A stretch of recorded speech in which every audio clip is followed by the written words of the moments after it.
What is up, knife world? Today I am bringing you the Martin Devestator. So this is the only other model from Martin that I have owned that is not a Q36. And the Q36 is one of my favorite knife designs. I'm such a huge fan of the Q36. I've owned several Q36s. This is the only one in my collection currently. I'm a big fan. I like the blade shape. The action on all of them is just beyond fantastic.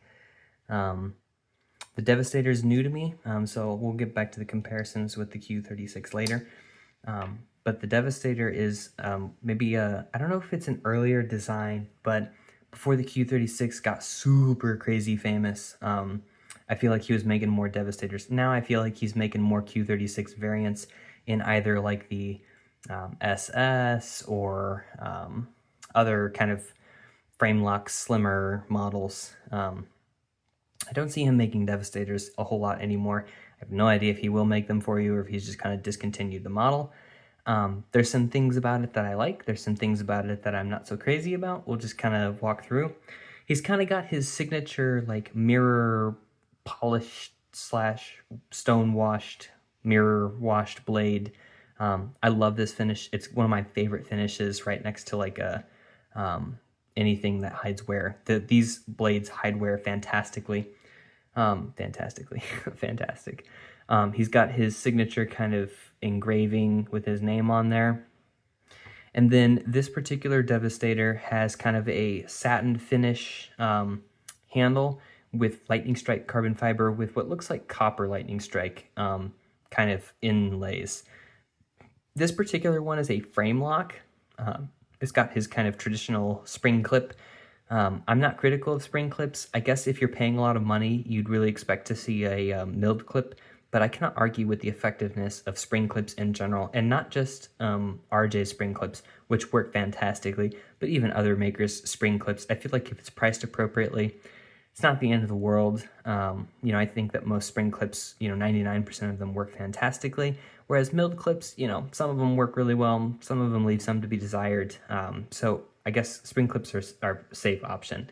The backspacer is also carbon fiber. I assume it's lightning strike carbon fiber. I'm going to take it off camera for a second. Yeah, probably. You kind of see it if it catches the copper in the middle.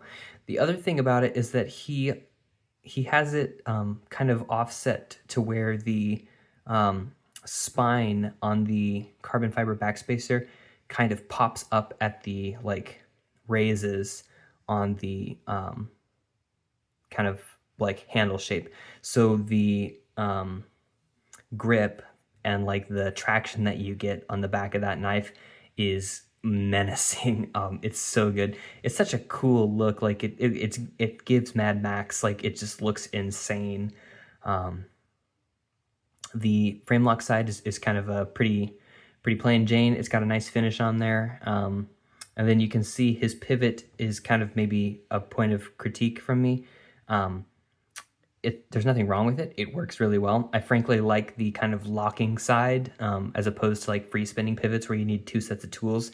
This one is maybe a little more user maintaining friendly, although I don't know, I don't do anything with this pivot, but you can see that you could throw Torx in that and then the other side is captured, so you're not really worried about it spinning on you.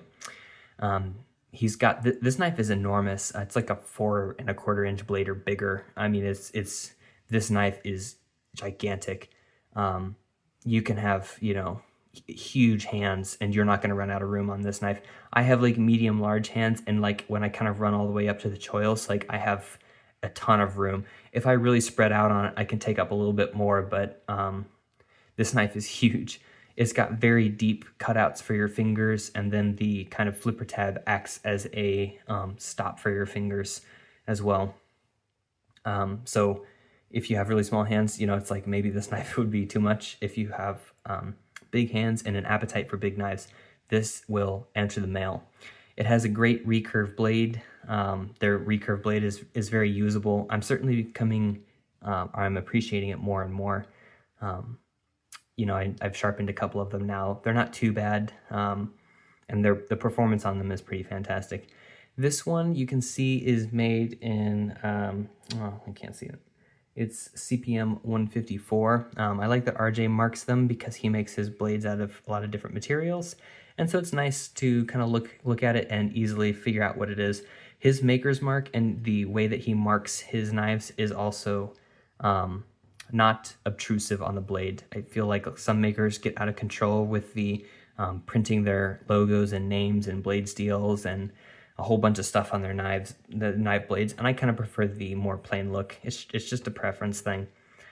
I'm kind of continuing to talk about the blade. He does have jimping on the top here, but it is very smooth. It does not provide much traction. That being said, the choils and finger guard really locks you in there, so even though you don't get the most traction on there, I'm not worried about my hand sliding off the knife. In the reverse grip, you'd be a mad lad to be using this knife in the reverse grip. It's enormous, but the backspacer gives enormous grip due to how it's set up. The blade stock on this is pretty hefty. No idea what it is, don't have my calipers out. We'll just have to take my word for it. It's not like the thickest blade stock I've ever owned, like some of the Dalibor ones. Those have enormous blade stocks. But this one is not so thick that it's comical, but it is very stout. This is probably the hardest firing knife I have ever handled in my entire life. In all of the shows I've ever been to, in all of the knives that I've ever owned, it is this one. It has a double click. It fires like a monster. It's almost like ridiculous how hard this thing fires. It has a great sound to it. I mean, like, it's really something else. I really like it. So I had mentioned earlier that, like, comparing it to the Q36, because I like the Q36, you can see, like, it's you know that the same maker is making both of these knives. The shape on them is pretty similar. The blade shape is similar. The handle shape is pretty similar. I do like the Q36 in that I like the bolster lock, liner lock. I really like the symmetry between the sides, which is not something that this Devestator offers. He's made more dressy ones, and maybe he's made some liner lock variations that do have that. That'd be fun to own at some point, but I'm sure they're far and few in between. And you can see on this one, it's kind of his normal spring clip again. Kind of already talked about that. We are sporting like a bead and lanyard. I've kind of been into that recently. This is a Bola Kula. I could be mispronouncing that bead. And I've had this bead forever. It's zirconium with purple tritium inserts. I don't know, it's fun.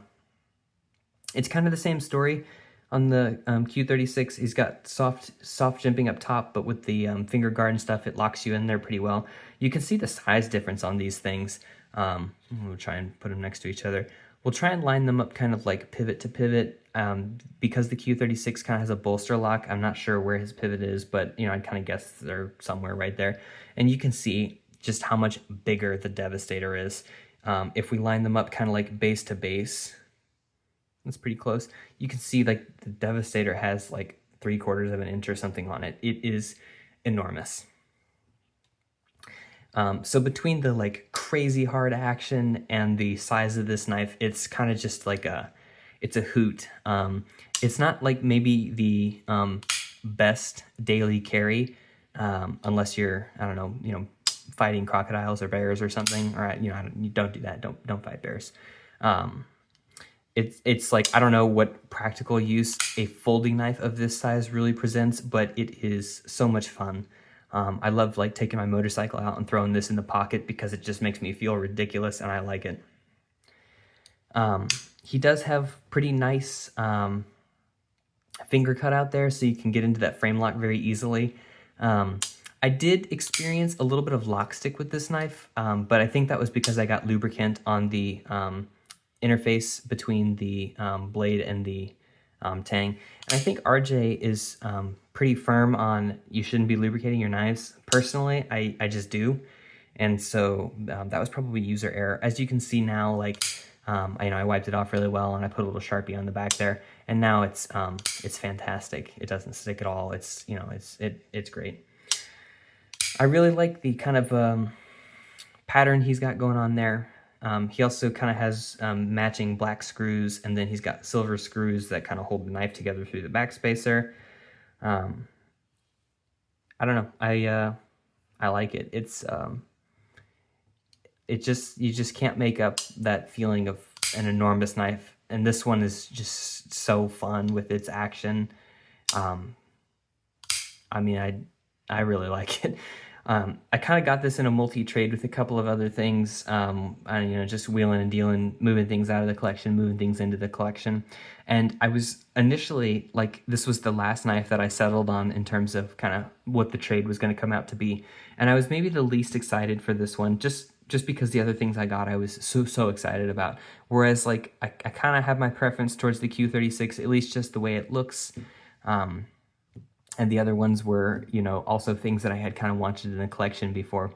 And so initially, I was like maybe the least excited about this one. I knew what I was getting out of it, and the buddy I got it from said that it was the hardest firing knife he's ever had in his life, which is definitely right up my alley because I love flippers and I love, great actions on them. And I got it, and I was like smiling ear to ear as I was flipping it. I was like, oh my God, this thing is awesome. And my fiance immediately got annoyed with me because it's so loud and I was playing with it a lot. It's magnificent. I ended up carrying it a ton, and I still do carry it. Like, still when I take the motorcycle out, it's like, yeah, I should take the Devastator. It's just, you just can't. You cannot make up the, you just can't make this up. I mean, it is that good. So as per usual, in terms of RJ fit, finish, and quality and stuff, like, I probably would prefer hidden screws. That being said, like, he doesn't really do hidden screws on most things, which is, that's what that's his thing. Oh well, doesn't really take away from the knife. He blends them in pretty well. Maybe I wish that these screws, this screw makes sense to be silver because it matches. This screw being black is a little weird, and this screw being silver, it kind of like, I don't know, like a few things, like I would have expected maybe silver, and then all of the ones that are set into the carbon fiber to be black, but no big deal. Like I said, I'd prefer maybe the same kind of finish on both sides, but that's okay. I'm good with that. It's I don't know, despite maybe some things that I personally would have asked for differently had I built the knife, I still love it. You can see he kind of takes some of that, the backspacer cutout finishing, and he puts it on the handle of the knife too. I have no idea when this one was made, maybe 2014. I think I found an Instagram post where he made a couple of them in a flavor like this for a show, which I don't remember which show it was, but he had mentioned, or he had a couple of them out. I haven't seen any since then. If you were getting these straight from him, I'm sure you could specify that you wanted, different colored hardware, or if he'd even make them for you. So, part of my critiques is just that I didn't specify this knife exactly how I wanted it made, and so I got it as it was, and that is okay. I still really like it. It's been a while since I've had any like lightning strike carbon fiber, and this one kind of brought me back to like that 2014, 15, 16, 17 era where lightning strike carbon fiber was the coolest thing you could get. This lightning strike carbon fiber is done really well. You don't feel any spots where it's poking you, and I know that can be challenging for some makers to get. It's pretty voidless. I don't see any voids in it. It's kind of a cool look. I appreciate this knife for what it is. It's kind of a bygone era in the knife making with how it was set up with the lightning strike carbon fiber.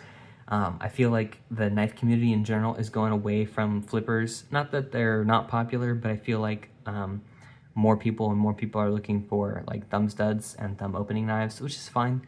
I've started to gain some appreciation for that too, although I'm still, kind of a flipper fanatic. That's kind of where I started, and with this knife it's easy to kind of be like, yep, nope, still love them. But I get that. So I guess in terms of like, it's a flipper, it's lightning strike carbon fiber, it's a big overbuilt knife, which is also maybe slightly less so of a trend now. I feel like now people are kind of looking for maybe smaller knives. Not everybody, I mean, there's so many preferences out there that it's, you can't say that big knives have gone away, but I certainly think that the market is changing a little bit. And this is just kind of a fun knife to bring it back. So yeah, I don't think that I have anything else to add on this, but I'm certainly super amused by it. If you have the opportunity to pick up a Devastator and you like these like big knives, I would say you're gonna have a blast with this thing. It's just so much fun. If you like the, you know, like big overbuilt Medfords and Dyerwares and Dalabor's knives and gosh, like the Double Homicide or any of like Jeff's like XXL work, you'll find this just as amusing. It really is. It really is cool. Okay, well, I will take you on one last lap of the knife here. I know I got my fingerprints all over it, but I hope you enjoyed.